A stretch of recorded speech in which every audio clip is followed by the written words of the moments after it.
Hello बच्चों, आज हम स्टार्ट कर रहे हैं आईयूपीएससी का लेक्चर नंबर 4, जिसमें हम पढ़ेंगे क्रियात्मक समूह वाले यौगिकों का हम आईयूपीएससी नामकरण कैसे करेंगे, वो सारी बातों को हम समझेंगे। ठीक है ना। इससे पहले हमने बस एल्केन, एल्कीन, एल्काइन इनके नामकरण हम कैसे कर सकते थे, वो सारी बातें हमने पढ़ी थी। मैंने आपको बोला था कि क्रियात्मक समूह वाले मैं आपको बाद में बताऊंगा, तो मैं आपके लिए लेके आ चुका हूं। तो सबसे पहले करना क्या है, आपको क्रियात्मक समूह को पहचान कर उसके अनुलग्न क्या क्या है और उसके पूर्व लग्न क्या क्या है, ये आपको याद रखने। ठीक है ना। इसको मैं आपको एक टेबल से पूरा अच्छी तरीके से समझा रहा हूं। आपको इनके अनुलग्न और इनके पूर्व लग्न क्या क्या बनते हैं वो आपको याद रखना है। ठीक है। तो सबसे पहले नंबर पर आता है आपका कार्बोक्सिलिक अम्ल, और कार्बोक्सिलिक अम्ल का जो सूत्र होता है वो होता है COOH। अब आपको ये इस तरीके से लिखा हुआ भी मिल सकता है। ठीक है, देखो COO और H। ठीक है, तो ये भी वही है COOH। ठीक है, तो आपको कंफ्यूज नहीं होना, ये इस तरीके से लिखा हुआ भी मिल सकता है, इस तरीके से लिखा हुआ भी मिल सकता है।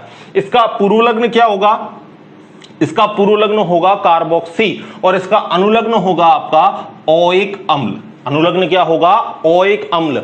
और जो मुख्य क्रियात्मक समूह होता है उसका हमेशा और हमेशा हम क्या लगाते हैं, अनुलग्न लगाते हैं। पूर्व लग्न कब लगाएंगे, कहां यूज होगा, इसको मैं आपको बताऊंगा। जब ये जो आपका जो क्रियात्मक समूह है ये मुख्य क्रियात्मक समूह ना हो तो ये किसका काम करेगा, प्रतिस्थापी समूह का काम करेगा। तो उस कंडीशन में हम इसका क्या लगाएंगे, पूर्व लग्न लगाएंगे। अगर ये जो समूह मैंने आपको लिख रखे हैं ये मुख्य क्रियात्मक समूह की तरह बिहेवियर कर रहे हैं, मुख्य क्रियात्मक समूह की तरह व्यवहार कर रहे हैं, तो इनका हम क्या लगाएंगे, इनका हम लगाएंगे अनुलग्न। तो अनुलग्न क्या है, कार्बोक्सिलिक अम्ल का COOH। ठीक है, तो यहां पर देख लो, यहां पर कितने कार्बन है, सबसे पहले वही सबसे लंबी कार्बन श्रृंखला का चयन, ये लो हमने कार्बन देख लिया। और कार्बन कितने, हमारे पास 3 कार्बन है। तो 3 के लिए क्या लिखोगे आप, 3 के लिए लिखोगे आप प्रोप, सारे बॉन्ड सिंगल, क्या लगाओगे, प्रोपेन। ठीक है, अब प्रोपेन के बाद आपको अनुलग्न क्या लगाना है, ओइक अम्ल। तो नाम क्या हो जाएगा, प्रोपेनोइक अम्ल। क्या नाम हो जाएगा, प्रोपेनोइक अम्ल। ठीक है, इसी तरीके से दूसरा देखो, दूसरे नंबर पर आपका कौन सा आ रहा है, सल्फोनिक अम्ल। सल्फोनिक अम्ल का सूत्र क्या लिख रखा है हमने, SO3H। सल्फोनिक अम्ल का सूत्र क्या है, SO3H। ठीक है, इसका पूर्व लग्न हो गया आपके लिए सल्फो, और अनुलग्न क्या हो गया इसका, सल्फोनिक अम्ल। अनुलग्न क्या हो गया, सल्फोनिक अम्ल। तो सबसे पहले वही सबसे लंबी कार्बन श्रृंखला। अब याद रहे ये सल्फर है तो इसका नामांकन मत कर देना, हमको सिर्फ और सिर्फ किसका नामांकन करना होता है, कार्बन श्रृंखला का। तो कार्बन ये रहा CH2 एक, और इसके बाद ये हो गया दो कार्बन के लिए क्या लिखते, एथ, सारे बॉन्ड सिंगल, एथेन। ठीक है, और एथेन में आगे क्या जोड़ना है आपको, सल्फोनिक अम्ल। तो नाम क्या हो जाएगा, एथेन सल्फोनिक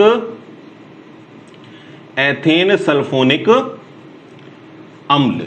ठीक है, इसके बाद तीसरा देखो, तीसरा क्या है आपके लिए, एनहाइड्राइड। एनहाइड्राइड में आपको देखो फॉर्मूला क्या लिख रखा है, COO। ठीक है, इसको ऐसे भी लिखा हुआ मिल सकता है, मैं यहां पे आपको लिख देता हूं, देखो COO। ठीक है, और इस तरीके से वैलेंसी अनसेटिस्फाई ये भी मिल सकता है। तो ये और ये दोनों को आप देखोगे तो आपको पता चल रहा है दोनों का मतलब क्या है, एक ही है। अब इसका समझना भाई, एनहाइड्राइड का अनुलग्न क्या है, ओइक एनहाइड्राइड। इसका कोई पूर्व लग्न नहीं है। ठीक है, तो इसका ओइक एनहाइड्राइड इसका क्या है, अनुलग्न है। अब अनुलग्न को आप कब लगाते हो, बाद में। तो देखो यहां पर जब भी आप एनहाइड्राइड का नामकरण करोगे ना, तो आपके लिए 2 तरीके की सिचुएशन बनती है। 2 तरीके की सिचुएशन कौन सी बनती है, कि जब आप इस तरीके से इस सूत्र को लिख दोगे, तो अगर ये जो दोनों कार्बन हैं ये अगर सममित हैं, सममित का मतलब जितने कार्बन इधर हैं उतने ही कार्बन इधर हों। ठीक है, तब तो आप क्या करोगे, किसी भी एक श्रृंखला का नामकरण लिख दो, आपका आईयूपीएससी नाम हो गया। क्या बोला मैंने, याद रहे, जब इधर भी जितने कार्बन हैं उतने ही कार्बन इधर हों, तब तो आप क्या करोगे, किसी भी एक श्रृंखला को पकड़ के आप उसका आईयूपीएससी नामकरण कर दो। लेकिन जब किसी जगह अगर एक जगह तो ज्यादा कार्बन है, एक जगह कम कार्बन है, तो उस कंडीशन में आप अल्फाबेटिक ऑर्डर लगा के इसका नामकरण लिखोगे। ठीक है, देखो किस तरीके से लिखेंगे इसका नामकरण, देखो भाई, है ना, थोड़ा सही कर लेना इसको। तो हो गया ये COO मिल गया आपको, COO। ठीक है, ये आपको फॉर्मूला मिल गया। तो मैंने क्या बताया, जब दोनों जगह अगर आपके कार्बन समान है तो किसी भी एक श्रृंखला को पकड़ के उसका नाम कर दो। तो यहां पर हमने देख लिया एक श्रृंखला में 2 कार्बन है, 2 के लिए हम क्या लिखेंगे, एथेन, और एथेन में हम क्या लगा देंगे, ओइक एनहाइड्राइड। तो नाम क्या हो जाएगा, एथेनोइक एनहाइड्राइड। ठीक है, एनहाइड्राइड। अब अगर आपको मैं बोलूं कि एक कार्बन की श्रृंखला में ज्यादा है, जैसे मैंने यहां पर कर दिया एक बार CH2 और यहां पर कर दिया CH3। तो अब आपको पता है ऊपर वाली श्रृंखला में तो 2 कार्बन है, नीचे वाली श्रृंखला में कितने कार्बन है? 3। तो ये कैसे हो चुके हैं? असमान। तो मैंने क्या बताया, जब असमान कार्बन वाली श्रृंखला मिल जाए आपको तो फिर आप इंग्लिश अल्फाबेटिक ऑर्डर लगा के उसका नाम लिखोगे। कैसे नाम लिखना है अब आपको इसका देखो, ध्यान देना। यहां पर हम देखें 2 कार्बन, 2 के लिए क्या लिखेंगे? एथ, और 3 के लिए क्या लिखेंगे? प्रोप। तो आपको पता है एथ का ई पहले आता है, एथ का ई कैसा आता है? पहले, और प्रोपाइल का पी कब आएगा आपका? बाद में। प्रोपेन से प्रोप से पी बाद में और ई पहले। तो पहले ई को लिखेंगे फिर आप किसको लिखोगे? पी को। तो इस कंडीशन में इसका नाम क्या होगा? इस कंडीशन में इसका नाम होगा, देखो, एथेनोइक, और फिर जो बाद में आ रहा है propanoic, propanoic anhydride, anhydride, anhydride. ठीक है, तो आपको क्या करना है? एनहाइड्राइड तो आपको एक ही बार लिखना है, लेकिन ओइक ओइक आप दोनों में लगा दोगे। जो इंग्लिश अल्फाबेट में पहले आ रहा है पहले उसमें ओइक लगाओगे, फिर बाद में आ रहा है उसमें बाद में ओइक लगाओगे, और फिर दोनों को जोड़कर क्या लिख दोगे? एनहाइड्राइड लिख दोगे लास्ट में। ठीक है, तो एथेनोइक, प्रोपेनोइक, एनहाइड्राइड। और जबकि इससे पहले वाले का क्या नाम था? इसके पहले वाले का नाम था एथेनोइक एनहाइड्राइड। समझ गए आप इसको? अगला देखो, अगला क्या लिख रखा है? एस्टर। एस्टर का मतलब COOR। अब R का मतलब क्या है? यहां एल्किल समूह। अब एल्किल समूह में आपका मेथिल हो सकता है, प्रोपिल हो सकता है, ब्यूटिल हो सकता है, कुछ भी हो सकता है। ठीक है ना।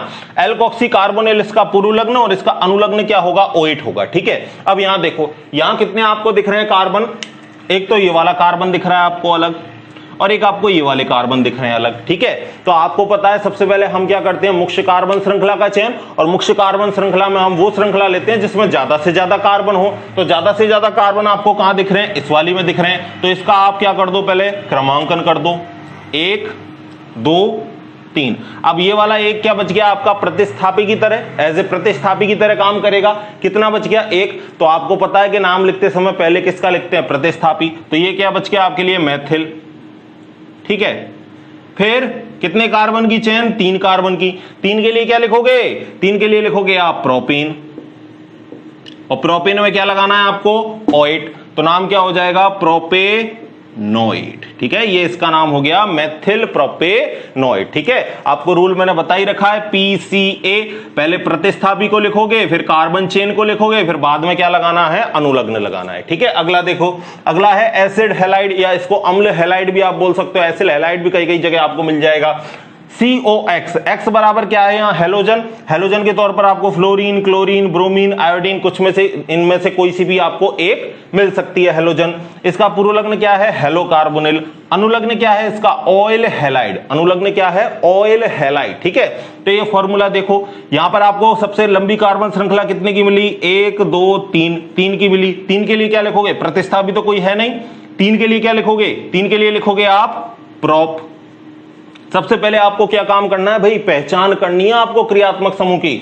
तो ये पहचान हो गई आपकी COCl। COCl का मतलब क्या हो गया? ये आपके लिए एसिड हैलाइड हो गया। ठीक है, लास्ट में चेक करोगे, देखो जैसे ही पहले यहां पे पहचान करी आपने कि यहां पर COOH आ गया तो ये कार्बोक्सिलिक है। यहां पर आपने पहचान करी SO3H मिल गया आपको, तो ये आपने बता दिया सल्फोनिक अम्ल है। यहां पर आपने पहचान करी COOCO मिल गया आपको, तो मतलब ये एनहाइड्राइड है। यहां पर आपने पहचान करी कि देखो COO क्या मिल गया आपको? R मिल गया, ये R ही तो है। अब R की जगह मेथिल, एथिल, प्रोपिल, ब्यूटिल कुछ भी आ सकता है। इसी तरह आपने यहां पर पहचान करी, यहां पर आपको क्या मिला? एसिड हैलाइड मिला। ठीक है, तो सबसे पहले आपने देखा कार्बन चेन कितने? 3। 3 के लिए क्या लिखा? प्रोप। सारे बॉन्ड सिंगल हैं कार्बन कार्बन के बीच, तो हो क्या गया? प्रोपेन। और प्रोपेन के बाद क्या लगाना है? अनुलग्न, ऑयल हैलाइड। तो नाम क्या हो जाएगा? प्रोपेनोयल, और बाद में क्या लिखोगे आप? Halide, propanoyl halide. ठीक है, समझ में आ गया? अगला देखो, अगला है आपका 6वें नंबर पर एमाइड। एमाइड में क्या आ रहा है? सबसे पहले पूर्वलग्न कार्बेमोइल और अनुलग्न क्या आ रहा है? एमाइड। ठीक है, तो इसका नाम कैसे लिखोगे? पहले कार्बन देख लेते हैं हम। दीर्घतम श्रृंखला देख ली हमने, 3 कार्बन की मिल रही है। 3 के लिए हम लिखेंगे प्रोपेन, और प्रोपेन में हमको क्या लगाना है? प्रोपेन में हमको लगाना है एमाइड। तो नाम क्या हो जाएगा? प्रोपेनेमाइड। ठीक है, नाम क्या हो गया? प्रोपेनेमाइड। क्योंकि हमने पहचान कर ली, हमको क्या मिल रहा है? क्रियात्मक समूह CONH2 मिल रहा है। तो CONH2 देख के हमने पहचान लिया एमाइड है हमारे पास, और एमाइड का अनुलग्न भी एमाइड है, तो नाम क्या हो गया? प्रोपेनेमाइड। ठीक है, लिखो इसको एक बार, फिर आगे को मैं आपको बताता हूं। यहाँ पे देखो हैलाइड के तौर पर यहां पर आपने क्या लिया हुआ है, यहां पर आपने क्लोरीन लिया हुआ है, तो यहां पर हैलाइड की जगह आप क्या लिखोगे, क्लोराइड। क्या लिखोगे भाई, क्लोराइड। ठीक है, अगर एक्स मिलता आपको तो हैलाइड लिख देते, अब साफ साफ उसने हेलोजन दे रखा है तो उसी का नाम लिखोगे। आयोडीन दे रखा होता तो आयोडाइड, फ्लोरीन दे रखा होता फ्लोराइड, ब्रोमीन दे रखा होता ब्रोमाइड। ठीक है, इस तरीके से आप लिख दोगे। ठीक है, लिख लिया भाई, पॉज करके लिख लो इसको। चलो आगे की बात करते हैं। ठीक है, चलो मैं वीडियो को थोड़ा रोक देता हूं, फिर इसको मिटा के ऑन करता हूं। छठवें नंबर पर हमारा आता है साइनाइड। ठीक है, साइनाइड का पूर्व लग्न साइनो और इसका अनुलग्न है नाइट्राइल। लिखते कैसे हैं इसको, CN। ठीक है, ट्रिपल बॉन्ड लगाएगा, आपको पता है कार्बन 4 बॉन्ड बनाता है, तो 3 बॉन्ड नाइट्रोजन के साथ और 1 बॉन्ड अकेला। ठीक है, नाइट्रोजन 3 बॉन्ड मैक्सिमम बनाने की कैपेसिटी रखता है, एक और बना सकता है, अगर वो अपने लॉन पेयर को दे दे तो कोऑर्डिनेशन बॉन्ड भी वो बना सकता है, जैसा कि नीचे आइसोसाइनाइड में बन रहा है। ठीक है ना, देखो अब नाइट्राइल इसका क्या हो गया, अनुलग्न हो गया। ठीक है, तो सबसे पहले आपको क्या करना है, कार्बन श्रृंखला का चयन। मुख्य कार्बन श्रृंखला देख लिया आपने, कितने कार्बन की मिली भैया आपको, 4 कार्बन की मिली। 4 के लिए क्या लिखोगे, ब्यूट। सारे बॉन्ड सिंगल क्या लगाओगे, एन, ब्यूटेन। और क्या लगाना है आपको, नाइट्राइल, तो नाम क्या हो जाएगा, ब्यूटेन नाइट्राइल। क्या नाम हो जाएगा, ब्यूटेन नाइट्राइल। ठीक है, अगला देखो, अगला है 7वें नंबर पर आइसोसाइनाइड। आइसोसाइनाइड में उल्टा कर दो, CN की जगह क्या हो गया, NC हो गया। ठीक है, अब इसका जो पूर्व लग्न है वो क्या हो गया, आइसोसाइनो। अनुलग्न क्या हो गया, आइसोनाइट्राइल। क्या हो गया अनुलग्न, आइसोनाइट्राइल। ठीक है ना, तो आप पहले नामांकन करोगे। अब मुझे बताओ, क्या यहां आप N का नामांकन करोगे, नहीं, क्यों नहीं करना है, क्योंकि हम तो सिर्फ और सिर्फ किसका नामांकन करते हैं, कार्बन का, और यहां पर जो बंध बना रहा है वो नाइट्रोजन है, अतः हम इसका नामांकन नहीं करेंगे। यहां पर जो बंध बना रहा था वो कौन था, कार्बन, लेकिन यहां पर जो बंध बना रहा है वो नाइट्रोजन है, इस वजह से हम इसका नामांकन नहीं करेंगे। तो नामांकन कहां से करेंगे, 1 2 3। तो कार्बन श्रृंखला कितनी मिली आपको, 3 कार्बन की। 3 के लिए क्या लिखोगे आप, प्रोप, सारे बॉन्ड सिंगल, प्रोपेन, और लगाना क्या है, आइसोनाइट्राइल, तो नाम क्या हो जाएगा, प्रोपेन आइसो, और फिर क्या लिखोगे, नाइट्राइल। ठीक है, समझ गए। अगला देखो, अगला है आपके लिए एल्डिहाइड। एल्डिहाइड के लिए क्या लिखते हैं, CHO। एल्डिहाइड का रासायनिक सूत्र क्या हो गया, CHO। अब CHO को कुछ इस तरीके से भी आप लिख सकते हो, क्योंकि आपको पता है ऑक्सीजन कितने बॉन्ड बनाता है, 2 बॉन्ड बनाता है, तो इस तरीके से भी आपको लिखा हुआ मिल सकता है। इसका अनुलग्न कितने हैं, इसके अनुलग्न L, और इसका जो पूर्व लग्न है वो 2 हैं। फॉर्मूल भी लिख सकते हो आप, या आप इसकी जगह ऑक्सो भी लिख सकते हो, तो ऑक्सो या फॉर्मिल दोनों में से आप किसी भी एक पूर्व लग्न को सेलेक्ट कर सकते हो। ठीक है, तो अब देखो कितने कार्बन दिख रहे हैं आपको, 1 2 3 4। ठीक है, 4 कार्बन मिल गए आपको। 4 के लिए क्या लिखोगे, ब्यूट। 4 के लिए लो भाई ब्यूट लिख दिया, सारे बॉन्ड सिंगल, ब्यूटेन हो गया। अब लगाना क्या है, L, तो ब्यूट में L लगाओ, नाम क्या हो जाएगा, ब्यूटेनल। नाम क्या हो जाएगा, ब्यूटेनल। ठीक है, अगला देखो, अगला क्या है आपके पास, कीटोन। कीटोन के लिए क्या है सूत्र, CO, यानी C और डबल बॉन्ड के साथ कौन जुड़ा होगा, ऑक्सीजन जुड़ा हुआ होगा। ठीक है, अब इसका जो पूर्व लग्न देखें वो क्या है, ऑक्सो। अनुलग्न क्या है इसका, ऑन। कीटोन का अनुलग्न क्या है, ऑन। ठीक है, ऐसे याद रखो, कीटोन का क्या हो गया, ऑन हो गया। ठीक है, तो यहां पर पहले नामांकन करो, 1 2 3 4। अब इधर से नामांकन क्यों नहीं किया, क्योंकि आपको पता है इधर से नामांकन करते तो इसको कितना मिलता, 3 नंबर मिलता कीटोन को, और इधर से नामांकन कर रहे हैं तो कितना मिल रहा है, 2 मिल रहा है। तो हमें तो सारा खेल जो IUPAC में चलता है वो किसका चलता है, न्यूनतम का, तो न्यूनतम हमको देना है, इस वजह से हमने इधर लिखा। कितने कार्बन, 4। 4 के लिए क्या लिखोगे, ब्यूट। सारे बॉन्ड सिंगल क्या लगाओगे, एन, ब्यूटेन। ठीक है, अब आप ये मत देखना सर कार्बन ऑक्सीजन का तो डबल बॉन्ड हो रहा है, अरे हमें कार्बन ऑक्सीजन का नहीं देखना, हमें कार्बन कार्बन के बीच का देखना है। अगर कार्बन कार्बन के बीच का सिंगल बॉन्ड है तो एन, कार्बन कार्बन के बीच डबल बॉन्ड है तो इन लगाओगे, कार्बन और कार्बन के बीच ट्रिपल बॉन्ड है तो आप आयन लगाओगे। ठीक है ना, तो कार्बन कार्बन के बीच सारे बॉन्ड सिंगल है तो एन लगाएंगे, ब्यूटेन। अब लगाना क्या है बाद में, ऑन। अब ऑन कितने नंबर पे आ रहा है आपका, दूसरे नंबर पे आ रहा है, तो क्या लिखोगे, ब्यूटेन 2 ऑन, या इनको जोड़कर आप इस तरीके से भी लिख सकते हो, क्या लिख सकते हो, 2 और ब्यूटेन में ऑन जोड़ो तो नाम क्या हो जाएगा, ब्यूटेनॉन। तो ये भी लिख सकते हो आप और इस तरीके से भी लिख सकते हो। अगला देखो, अगला क्या है आपका 10वें नंबर पर, एल्कोहल। एल्कोहल का सूत्र क्या है, OH, और इसका पूर्व लग्न क्या है, हाइड्रोक्सी। अनुलग्न क्या है इसका, ऑल। एल्कोहल का अनुलग्न क्या है, ऑल, यानी शब्द के अंत, कार्बन श्रृंखला के अंत में आप क्या लगाओगे, ऑल लगाओगे। ठीक है, देखो कितने कार्बन है, 1 2 3। 3 कार्बन के लिए क्या लिखोगे, प्रोप, और सारे बॉन्ड सिंगल, एन, प्रोपेन लगाना क्या है अनुलग्न ऑल, तो प्रोपेन में ऑल लगाओ, नाम क्या हो जाएगा प्रोपेनॉल। क्या नाम हो गया प्रोपेनॉल। अगला देखो, अगला है थायो अल्कोहल, और थायो अल्कोहल के लिए सूत्र क्या है SH, ठीक है। और इसका अनुलग्न क्या है मरकैप्टो, याद रखना विशिष्ट तरीके का, हाइड्रोक्सी को भी आप याद रखोगे। और इसका जो अनुलग्न है वो क्या है थायोल, पूर्व लग्न इसका मरकैप्टो और अनुलग्न क्या है इसका थायोल, यानी शब्द के अंत में क्या लगेगा थायोल लगेगा। कितने कार्बन है भाई 1 और 2, 2 कार्बन के लिए क्या लिखोगे एथ, सारे बॉन्ड सिंगल क्या लिखोगे एन, एथेन, और क्या लगाना है थायोल, तो नाम क्या हो गया एथेन थायोल, ठीक है। ये आपके लिखवा दिए मैंने आपको 11 तक, लिखो इनको एक बार, फिर हम लिखेंगे 12वें से आगे तक, ठीक है। तो लिखो एक बार इनको, वीडियो को पॉज करके लिख लिया करो, ठीक है। लिख लिया, मिटा दूं, चलो वीडियो को पॉज करके आप आसानी से लिख सकते हो, ठीक है। इनको मिटा देता हूं मैं, और मिटाने के बाद जो कुछ और बचे हुए हैं उनका भी नाम साथ में लिख देता हूं। देखो 13वें नंबर पर आता है आपका एमीन, ठीक है। और एमीन का जो पूर्व लग्न है वो क्या है एमिनो, और इसका जो अनुलग्न है वो क्या है एमीन, ठीक है। अब अपन नामकरण कर देते हैं, तो कहीं से भी दे लो, इस एमीन को कितना नंबर मिलेगा भाई दूसरा नंबर मिलेगा, 2 नंबर मिलेगा। तो सबसे पहले क्या करते हैं कार्बन का नाम, कार्बन कितने हैं 3, तो 3 के लिए क्या लिखोगे आप प्रोपेन, और प्रोपेन के बाद 2 नंबर पर क्या आ रहा है एमीन, तो क्या लिखोगे प्रोपेन टू एमीन, क्या लिखोगे प्रोपेन टू एमीन। अब अगर इनको जोड़ के लिखे तो हम क्या लिख सकते हैं 2 प्रोपेनेमीन, इस तरीके से भी हम लिख सकते हैं। तो हमारा तरीका दोनों ही सही है, आपको जो तरीका आसान लगे आप उस तरीके को पकड़ सकते हो, ठीक है। अगला देखो एल्कीन, एल्कीन के लिए क्या लगा रखा है हमने इन, सबको पता है एल्कीन में क्या लगती है इन, और डबल बॉन्ड और ट्रिपल बॉन्ड आ जाए तो उसको हमको कम से कम नंबर देना होता है। तो हम नंबरिंग बताओ यहां से करेंगे या यहां से, आप कहोगे सर यहां से करेंगे तो 1 2, डबल बॉन्ड को कितना नंबर मिला 2, लेकिन यहां से करेंगे तो डबल बॉन्ड को 1 ही नंबर मिलेगा, तो हमें नंबरिंग वहां से करनी है जहां डबल बॉन्ड को कम से कम मिले। तो 3 कार्बन है, 3 के लिए क्या लिखोगे प्रोप, और डबल बॉन्ड के लिए लगाना है इन, तो नाम क्या हो गया प्रोपीन, ठीक है। प्रोप में लास्ट में क्या लगा दिया इन, तो नाम हो गया प्रोपीन। अगला देखो एल्काइन, एल्काइन में क्या आता है भाई ट्रिपल बॉन्ड, तो ट्रिपल बॉन्ड में आपको पता है कि क्या लगाना है आयन, तो नाम क्या हो जाएगा प्रोपाइन, ठीक है। अगला देखो, अगला क्या है एल्केन, तो एल्केन में क्या करना है आपको सारे बॉन्ड कैसे रखने हैं आपको सिंगल रखने हैं, ठीक है। तो यहां पर 3 कार्बन एन लगाना है, तो नाम क्या हो गया इसका प्रोपेन, ठीक है। अगला देखो, अगला है आपका ईथर, तो ईथर में आपको क्या लगाना है एल्कोक्सी, याद रहे ईथर और अगला इसके जो नाइट्रो आ रहा है इनके सिर्फ क्या दे रखे हैं पूर्व लग्न दे रखे हैं। इसका मतलब ये हमेशा किस तरीके से यूज में आएंगे, हमेशा ये प्रतिस्थापी समूह का काम करेंगे, कभी भी ये क्रियात्मक समूह की तरह काम में नहीं आएंगे। और प्रतिस्थापी समूह को हम कब लिखते हैं पूर्व में, मैंने आपको फॉर्मूला बता ही रखा है, फॉर्मूला क्या था अपना PCA, पहले क्या लिखना है प्रतिस्थापी को, फिर लिखना है कार्बन चेन को, फिर क्या लगाने हैं अनुलग्न लगाने हैं, ठीक है ना। तो ये हमेशा प्रतिस्थापी समूह की तरह यूज होंगे, यानी हमेशा इनको पहले लिखना पड़ेगा, ठीक है।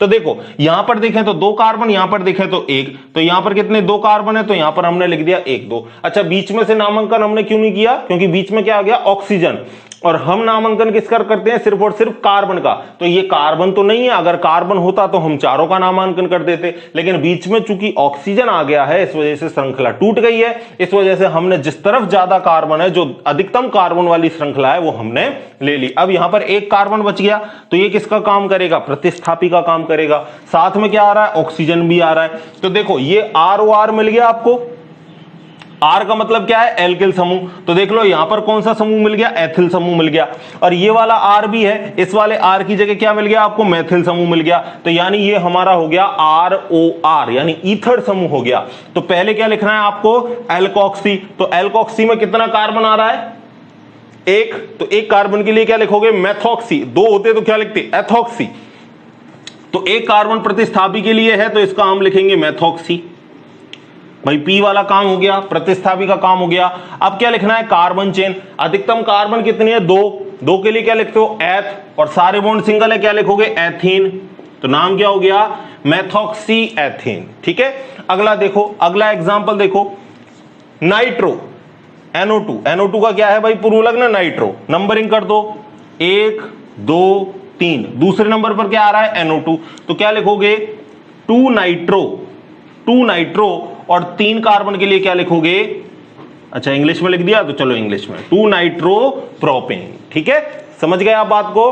तो जो एल्किल समूह हैं उनको आपको सबसे जो कम वाला है वो ही आपको प्रतिस्थापी में लेना है। जो ज्यादा एल्किल समूह है वो तो आपके आ जाएंगे मुख्य कार्बन श्रृंखला में। ठीक है, और याद रखना है कि ईथर और जो नाइट्रो हैं इनको हमेशा और हमेशा, साथ में जो हेलोजन है उनको भी हमेशा और हमेशा हम क्या लेते हैं, प्रतिस्थापी समूह की तरह काम में लेते हैं। तो ये पूरी आवर्त जो आईयूपीएसी जो सारणी है मैंने आपको बताई है, इसको आप माइंड में याद रखोगे।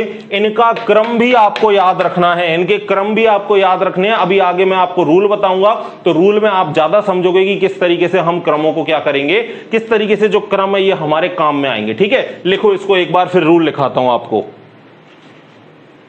लिख लिया, चलो अब आप हेडिंग लगाओगे क्रियात्मक समूह वाले यौगिकों का आईयूपीएसी नामकरण।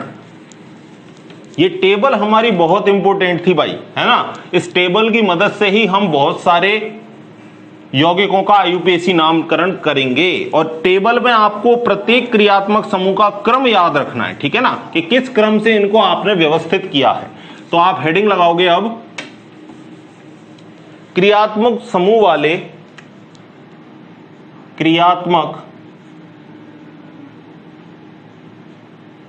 समूह वाले यौगिकों का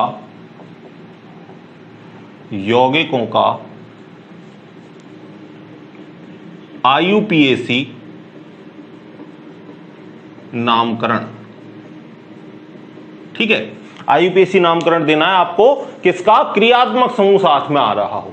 तो देखो रूल नंबर पहला आप क्या याद रखोगे कि जब आपके 2 क्रियात्मक समूह आ जाएं, तो 2 क्रियात्मक समूह जब आपके आए तो आपको उस क्रियात्मक समूह का चयन करना है जो आपकी सारणी में पहले दिया गया हो। अब सारणी कौन सी, जो आपको अभी अभी मैंने बताई थी। तो आप क्या लिखोगे, पहला रूल तो पहले ये लिख लो आप, क्रियात्मक समूह का, आगे एक वर्ड मुख्य क्रियात्मक समूह का क्या लगाना है आपको, अनुलग्न लगाना है तथा अन्य का क्या लगाना है आपको, पूर्व लग्न लगाना है। ठीक है, समझ गए बात को। अब इसका डिसाइड कैसे हो कि कौन मुख्य क्रियात्मक समूह है, कौन प्रतिस्थापी समूह है, तो उसके लिए अपना आएगा rule number second. Rule number second क्या बोलता है, देखो रूल नंबर सेकंड, जब 2 क्रियात्मक समूह हों तो उस समूह को वरीयता दी जाती है, उस समूह को प्रथम वरीयता दी जाती है जो उपरोक्त सारणी में पहले आया हो। जैसे आप चेक करो कि एक तो आपका आ गया कार्बोक्सिलिक अम्ल और एक आपका आ गया एल्डिहाइड। तो आप अगर सारणी में देखोगे तो सबसे पहले कौन दे रखा है, कार्बोक्सिलिक अम्ल, यानी ये तो हमारा क्या हो जाएगा, मुख्य क्रियात्मक समूह। ये तो हमारा क्या हो जाएगा, मुख्य क्रियात्मक समूह। और ये हमारा क्या हो जाएगा, प्रतिस्थापी समूह। ये क्या हो जाएगा, प्रतिस्थापी समूह। और प्रतिस्थापी समूह का हमें क्या लगाना है, पूर्व लग्न। याद रखोगे, प्र से याद रख लोगे, प्रतिस्थापी का पूर्व लग्न। और मुख्य क्रियात्मक समूह का हमें क्या लगाना है, मुख्य क्रियात्मक समूह का हमें लगाना है अनुलग्न। तो ये दोनों बातों को आप याद रखोगे करते हुए। तो तीसरा रूल आप ये भी लिख सकते हो कि मुख्य क्रियात्मक समूह को कैसा अंक प्रदान किया जाता है भाई, न्यूनतम अंक प्रदान किया जाता है। न्यूनतम अंक प्रदान किया जाता है, लोएस्ट पॉसिबल नंबर आपको देना है। ठीक है, तो ये रूल आप याद रखोगे और हम नाम लिखेंगे। नाम के आगे अगर हमें कोई जरूरत पड़ेगी तो फिर से आपको रूल बताऊंगा। ठीक है, तो देख लो, इन 3 रूलों का नाम लिख लो आप, फिर आगे चलते हैं। लिख लिया, चलो भाई अब मैं आपको एग्जाम्पल देता हूं, पहले सिंपल, फिर उसके बाद हम आसान से चलेंगे किस तरफ, कठिन आईयूपीएसी नामों की तरफ। ठीक है, देखो भाई ध्यान देना थोड़ा, है ना। देखो पहला आईयूपीएसी नाम CH3 CH Cl CH2 COOH। दूसरा CH3 COO CH2 COOH। तीसरा H CH2 CH2 COOH। चौथा CH2 CN CH2 CHCl CHOH। ठीक है। चौथा CH2 Cl CH2 CH2 COOH। पांचवा, अच्छा ये चौथा ये हो गया, तो ये हो गया आपका पांचवा, और इसको नाम दे देते हैं हम छठवा। ठीक है, देखना भाई, CH3 CH NH2 CH2 COO NH2।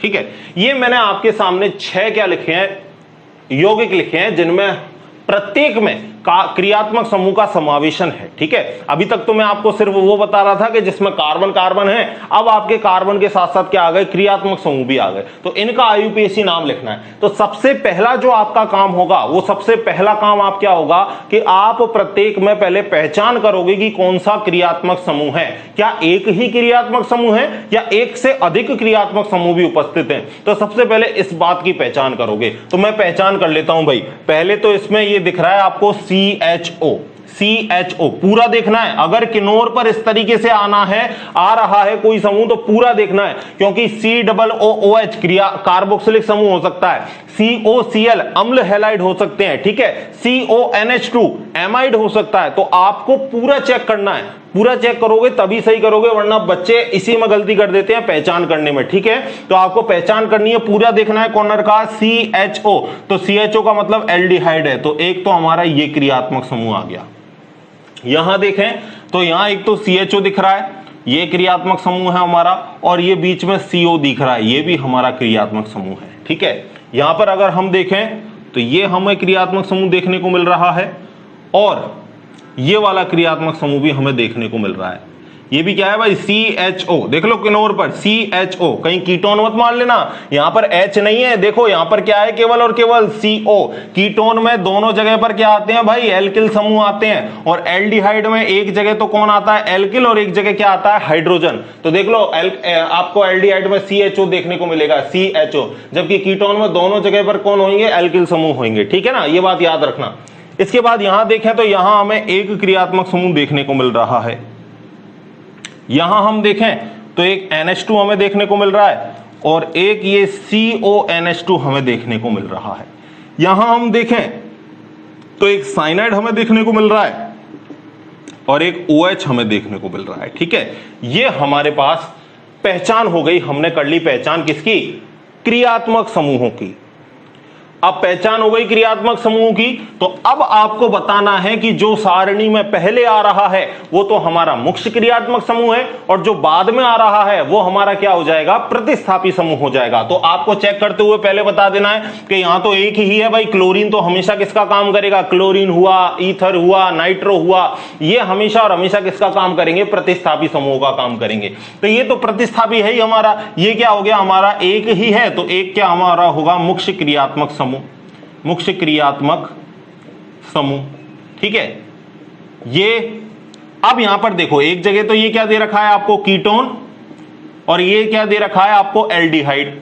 तो आप मुझे बताओ कि कीटोन और एल्डिहाइड में पहले कौन आ रहा है। अभी अभी जो टेबल बनवाई है ना मैंने आपको, आप उसमें जब देखोगे तो आप देखोगे कि पहले तो आ रहा है कौन सा, एल्डिहाइड, और बाद में कौन आ रहा है, कीटोन। तो अभी अभी मैंने आपको क्या रूल लिखाया कि जब दो क्रियात्मक समूह आ जाए तो जो टेबल में पहले दे रखा है उसको आप मानोगे मुख्य क्रियात्मक समूह, और बाद वाले को आप मानोगे क्या, प्रतिस्थापी समूह। तो ये वाला तो हमारा पहले आता है, तो ये तो हमारा क्या हो गया, मुख्य क्रियात्मक समूह,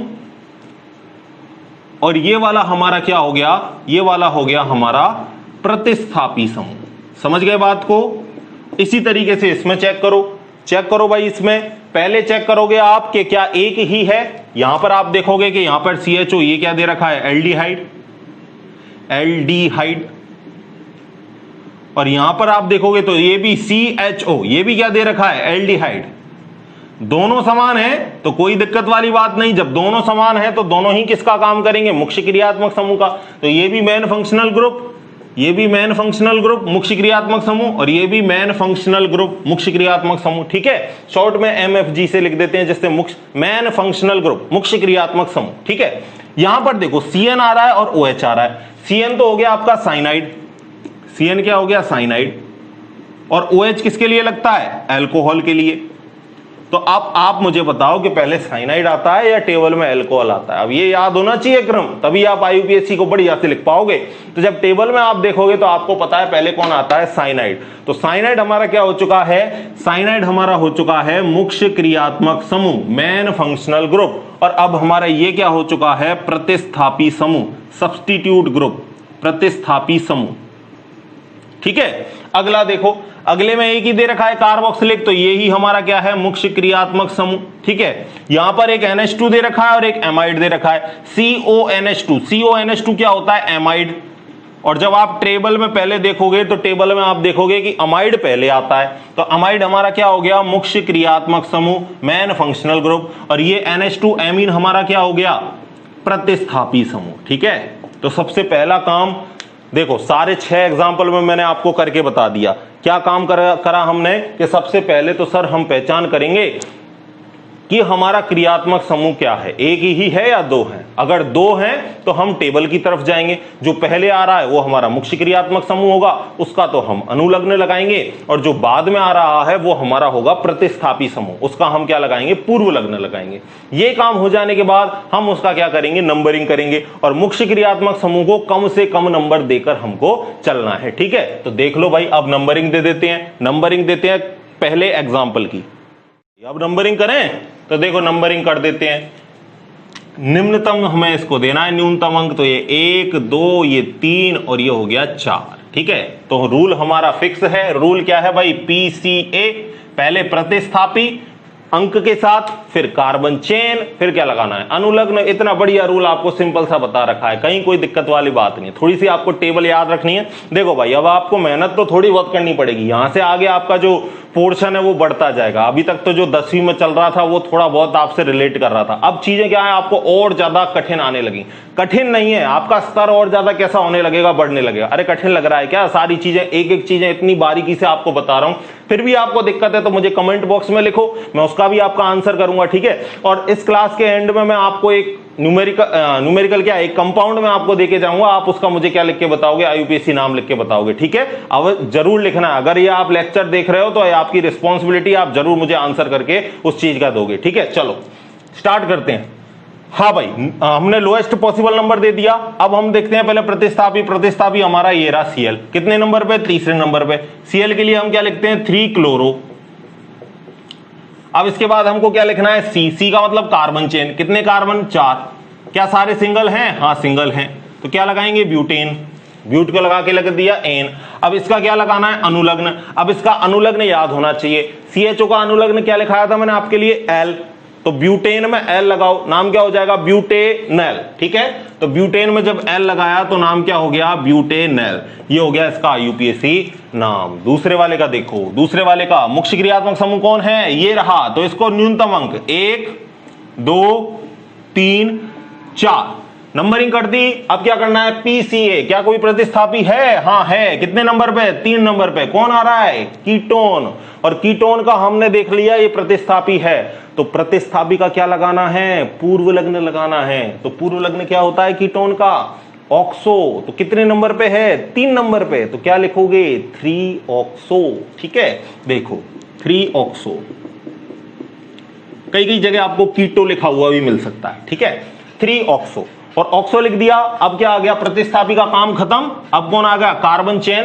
कार्बन चेन कितने कार्बन की, 4। 4 के लिए क्या लिखोगे, ब्यूट। क्या सारे सिंगल हैं, हाँ हैं, तो क्या लगाओगे, एन, ब्यूटेन। ठीक है, कार्बन के बीच के कार्बन के बॉन्ड देखने हैं। ठीक है, कार्बन कार्बन के हर बॉन्ड देख लो आप, सिंगल सिंगल बॉन्ड है कार्बन और कार्बन के बीच में। ठीक है, ब्यूटेन हो गया। अब आपका मुख्य क्रियात्मक समूह कौन सा है? CHO, और CHO का आपको पता है CHO का क्या लगाना है? L, तो L लगा दो। ब्यूटेन में L लगाओगे तो नाम क्या हो जाएगा? ब्यूटेनल। तो नाम क्या हो गया इसका? 3-ऑक्सोब्यूटेनल। अगले पर आ जाओ, यहां भी एल्डिहाइड, यहां भी एल्डिहाइड। तो ये मैंने आपको बताया कि जब दो समान समूह हो तो दो समान के लिए क्या लगाते हैं? डाई। तीन समान हो तो क्या लगाते हैं? ट्राई। दो समान आ रहे हैं तो हम क्या लगाएंगे? डाई। तो नंबरिंग कहीं से भी कर दो क्योंकि दोनों ही क्रियात्मक समूह है, तो कोई दिक्कत वाली बात नहीं है। ठीक है, तो 4 कार्बन के लिए आप क्या लिखोगे? 4 कार्बन के लिए लिखोगे ब्यूट, सारे बॉन्ड सिंगल, एन ब्यूटेन, और 1 पर आ रहा है और 4 पर आ रहा है तो क्या लिखोगे? 1,4। क्या दोनों समान हैं? हां समान हैं, तो समान के लिए क्या लगाते हैं? डाई। 1,4 डाई, और इसके लिए क्या लगाना है? एल। क्या लगाना है भाई? एल। तो नाम क्या हो जाएगा? नाम क्या हो जाएगा बच्चों के? ब्यूटेन 1,4 डाई एल, या और क्या लिख सकते हो आप? 1,4 डाई ब्यूटेनल, ये भी आप लिख सकते हो। ठीक है, अगला चलो, अगला चलते हैं हम इसके 5वें की तरफ, चौथे की तरफ। ठीक है, चौथा देखो भाई, यहां पर OH, यहां पर CN। CN हमारा क्या है? मुख्य क्रियात्मक समूह, तो हमको इसको न्यूनतम अंक देना है। ये लो दे दिया, 1 2 3 4। अब प्रतिस्थापी कितने बचे? एक तो ये बचा, एक ये बचा। ठीक है, देखो एक सेकेंड, अब यहां पर देखो, एक जगह क्लोरो आ रहा है और एक जगह OH आ रहा है। तो OH का आपको पता है प्रतिस्थापी है, तो इसको क्या लगाना है? पूर्व लग्न। और OH का पूर्व लग्न क्या होता है? हाइड्रोक्सी। आप टेबल में देख सकते हो, टेबल में आप देख सकते हो OH का पूर्व लग्न क्या लिखा रहा है? क्या लिखा रखा है आपको? हाइड्रोक्सी। तो ठीक है, इसका हाइड्रोक्सी, और इसके लिए क्या लिखते हैं हम? क्लोरो। तो हाइड्रोक्सी तो आपको पता है कहां से स्टार्ट होगा? H से। क्लोरो कहां से स्टार्ट होगा? C से। तो बताओ पहले किसको लिखोगे? सर जो इंग्लिश अल्फाबेट में पहले आ रहा है उसको पहले लिखेंगे। पहले कौन आ रहा है? क्लोरो। कितने नंबर पर आ रहा है? 3 पर, तो क्या लिखोगे? 3 क्लोरो।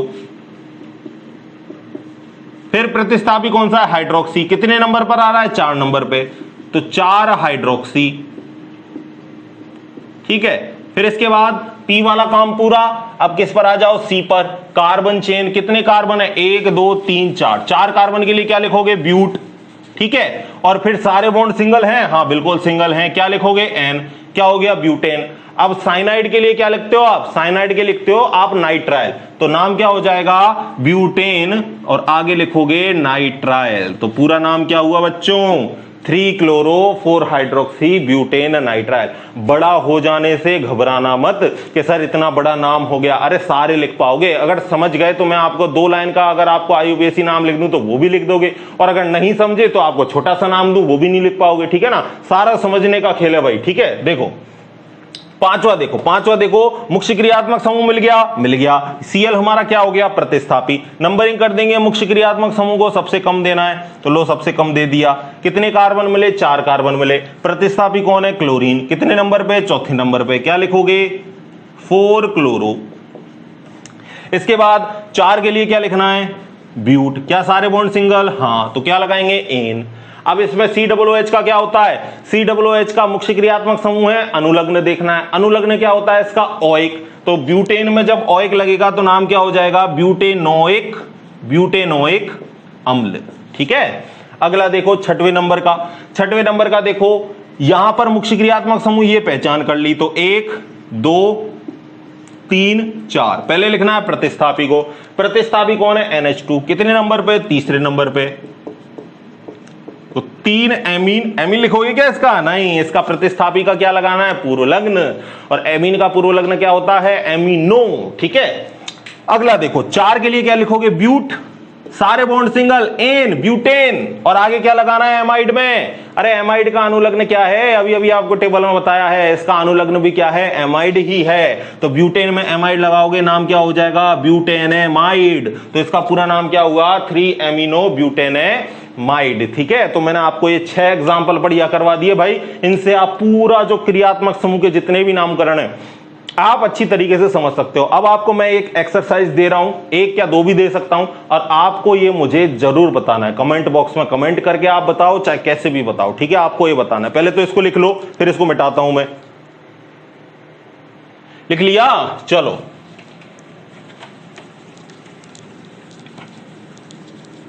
देखना भाई, अब आपको मैं एक्सरसाइज दे रहा हूं और ये आप मुझे कमेंट बॉक्स में बताओगे। इसका आंसर मैं आपको अगली क्लास में करूंगा, लेकिन आप मुझे पहले ही इसका बताने की कोशिश करोगे।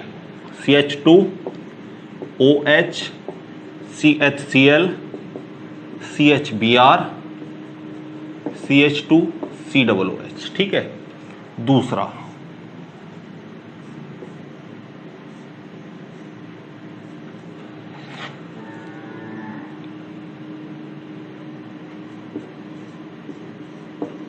दूसरा, ये दो मैंने आपको दे रखे हैं, और इसको चलो डिफिकल्ट करते हैं थोड़ा सा। Br, ये मैंने आपको दो एग्जाम्पल दे रखे हैं, इन दोनों एग्जाम्पल्स का आप मुझे IUPAC नाम लिखकर बताओगे, ठीक है। तो चलो आज के लिए इतना काफी, ठीक है। मिलते हैं इसी तरह अगली क्लास में, पढ़ते रहिए और खुश रहिए, ठीक है। धन्यवाद भाई।